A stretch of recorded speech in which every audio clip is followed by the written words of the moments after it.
I'm an engineer. I didn't grow up wanting to have the spotlight, wanting to be famous. Mark Braxton Rober is the perfect example of someone who managed to crack the YouTube algorithm, but not in the way you'd expect. Normally we think to talk about trending topics, but Mark doesn't have that luxury. In fact, that's the least of his concerns, considering he only posts about once a month. I only make 12 videos a year, so I am really picky about what topics I will cover. And it's safe to say that even if he did try to focus on trending topics, he would be too late to the game. So what exactly does he do differently? Before we answer that, we have to start from the beginning. Mark Braxton Rober was born on March 11, 1980 in Orange County, California. Not much is known about his parents, but it's safe to say that he had a loving family. His mom is the one that encouraged him to be creative. Being encouraged to be creative and to come up with solutions. And this played a huge part in his future career and shaped him to the man he is today. Fast forward to 1998 and Mark goes on to Brigham Young University and gets his mechanical engineering degree just 6 years later in 2004. That same year marks the start of his 9-year-long journey working at NASA's Jet Propulsion Lab. I'm here today at NASA's Jet Propulsion Laboratory. And yes,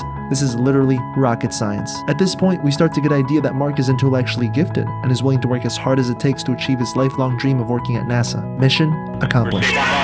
According to this article, it says that NASA's job application is 80 times harder than getting into Harvard, and in 2017, just 12 out of 18,300 applicants were hired, putting NASA at a 0.066 acceptance rate. During Mark's time at NASA, he worked on the Mars Curiosity rover. He loved being part of something big, but he also mentioned that he was just a small piece of the puzzle, which is the opposite effect he has now with CrunchLabs. My fingerprints are completely all over this versus being like a very small part of a big thing. But we'll get to that later. From 2010 to 2014, Mark goes on to get his master's degree in mechanical engineering at the University of Southern California. And in March 2011, Mark finally started his YouTube channel and posted his first video. Sadly, his mom was never able to see the next phase in Mark's life because just 6 months before posting his video, she passed away due to ALS. She passed away like 6 months before I ever released my first YouTube video. But her impact on him was cemented in his heart, and her legacy will live on forever. She had no idea when she passed away that was like a big part of her legacy. Mark's first video was an instant banger. He wasn't trying to go viral, he just wanted to show off a cool costume, so we got his wife to record him.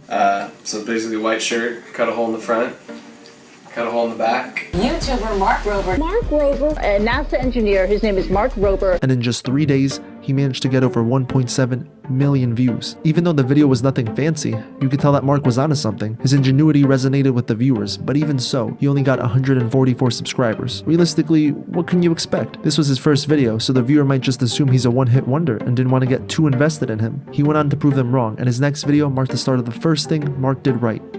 Consistency. Now, some might argue that Mark wasn't that consistent because in the span of 10 years from 2012 to 2022, he only posted 96 videos, which averages to 9.6 videos per year. 2015 was his worst year yet, not because of the quality, but because of the quantity. He only posted 4 videos, which was the least he's ever posted. But the following year in 2016, he killed it with 12 videos, which was the most he's ever posted. Let's rewind to some of his earlier days. Even though this was only his second video, we can already start to see Mark's personality shine through. I wanted to put a dartboard in my office, but I wasn't sure if OSHA would be down with sharp, pointy projectiles. It's safe to say that he didn't want to just be known as the iPad costume guy. Mark was willing to experiment. Video after video, he would experiment with different things, from showing off how to always win at heads or tails, to getting a gorilla's attention, to prank ideas. Although his next videos didn't get as much traction, they cemented him as a unique content creator, just having fun, doing what he loved. Instead of the typical entertainment videos back in 2012, Mark posted educational ones, with a mix of entertainment. In his 8th video, Turtles or Snakes, Which Do Cars Hit More? Roadkill Experiment, Mark tried something different. He put his curiosity to the test in this experiment, and it just wasn't one of those boring videos where someone talks. Mark actually put thought into the video. I counted cars and meticulously collected data. Has data to back it up, and has humor. Just as I suspected. Up to your old tricks again, eh, Shredder? You crazy old coot. But this was only the start. 1 year after his initial viral video, Mark doubled down and created Digital Duds with some of his buddies. Called Digital Duds that I created with some buddies. Which was basically an app that lets you use different animations for a costume. They also sold t-shirts, which I'm guessing was very profitable. So my buddy Rahat took the eye wound out in public to see what they thought. After another full year, Mark makes a viral video of watermelon hacks and does the unthinkable. I actually quit my job at NASA. That's right, he left his dream job at NASA. Now, some might think that this is crazy. Why leave such an established organization to make videos on the internet? But it wasn't just that. Mark must have been thinking bigger and have a different vision in mind. And now his full focus is on YouTube since he could do so much more. I've long suspected that people without unibrows actually get treated better by the general population. I decided to test out this hypothesis. 2015 is the next phase in Mark's life, and he's recruited to work at Apple. First of all, they approached me and wanted me to work for them. I guess you could say this time he just wanted to think different. Apple was actually against Mark making videos and asked him not to make any more. And they're like, oh, by the way, you can't make any more YouTube videos. And I'm like, you guys asked me to come work for you. Then they told him to wait 3 months before posting, and of course, Mark refused. So eventually they backed off on that and they just said, fine, but wait at least 3 months till you make a video so you kind of get the culture here, and you can't say in your videos you work for Apple. Mark reassured them that he doesn't even get that many views. My video doesn't get that many views. And of course, on his first video he made at Apple, And in like a week it was like 25 million views. it went viral. And about 8 months in at Apple, Mark did the next big thing. Because like when I first went on Kimmel, it made it all the way up to like a senior VP. And the response was like, we should be focused on making great products. He went on the Jimmy Kimmel Show. Now, he wasn't new to being on TV, as the years before he was all over the news. But this time, it was something different. He ended up developing a relationship with Jimmy, and the two are really good friends now. He's become a friend. I have a key to his house. Like, I hang out. Like, when I'm in LA, I stay at Jimmy Kimmel's house. And this opened him up to becoming more mainstream, at least for different generations. In 2022, Mark did an experiment on the Jimmy Kimmel Show, asking strangers if they recognized him. So I wanted to conduct an experiment, to talk to people of all ages to see who would recognize me and who would not. And of course, a bunch of kids knew who he was. Mark Rober. Mark Rober. Mark Rober. But the older generation had no clue. Grandpa, do you know who I am? No. Not actually. No. No, I do not. But when asked about Jimmy Kimmel, they knew who he was. Yes, I've heard of Jimmy Kimmel.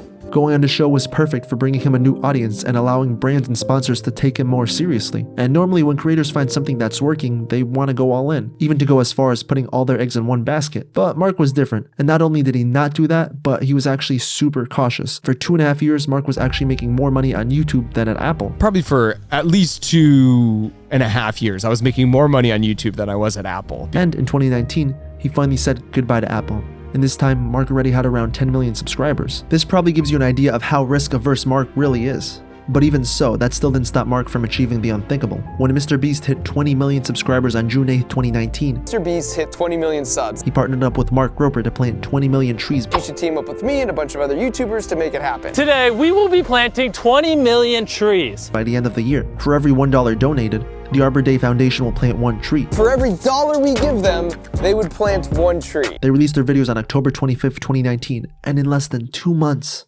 they did it. Even billionaires joined, from Jack Dorsey to Elon Musk, and to this day, Team Trees is still receiving donations. Similarly, in 2020, Mark Rober would again partner with MrBeast, but this time to conquer cleaning 30 million pounds of trash from the oceans by the end of the year. For every $1 donated, 1 pound of trash would be cleaned from the ocean. And for every $1 you guys donate like this, 1 less pound of trash will be in the ocean. They released their videos on October 29th, 2020, and on January 1st, 2021, they did it. And credit doesn't just go to Mark Rober and MrBeast, but also the hundreds of creators that joined in. With hundreds of other creators are launching Team C's. And even to this day, Team C's is still receiving donations. 2021 was the start of Mark's next phase. He went from content creator to business owner with the start of CrunchLabs. And this principle of resiliency is something I think can be learned. In fact, I believe this so much, I started a toy company called CrunchLabs. Mark went on to explain the inspiration behind the name Crunch. Things should be able to be crunched. Like, it's okay if that breaks. But CrunchLabs is much more than a toy company. At its core, the purpose of CrunchLabs is to inspire the younger generation to be creative and explore their curiosity, to think like an engineer. My goal with CrunchLabs is to help you think like an engineer. That means you think critically. You could break a problem down into manageable steps. And this idea of thinking like an engineer is what separates him. His teachings and values can apply to anyone, not just people wanting to be an engineer. And the Super Mario effect is a perfect example of this. Mark describes it as focusing on the princess and not the pits. Stick with the task and learn more. In other words,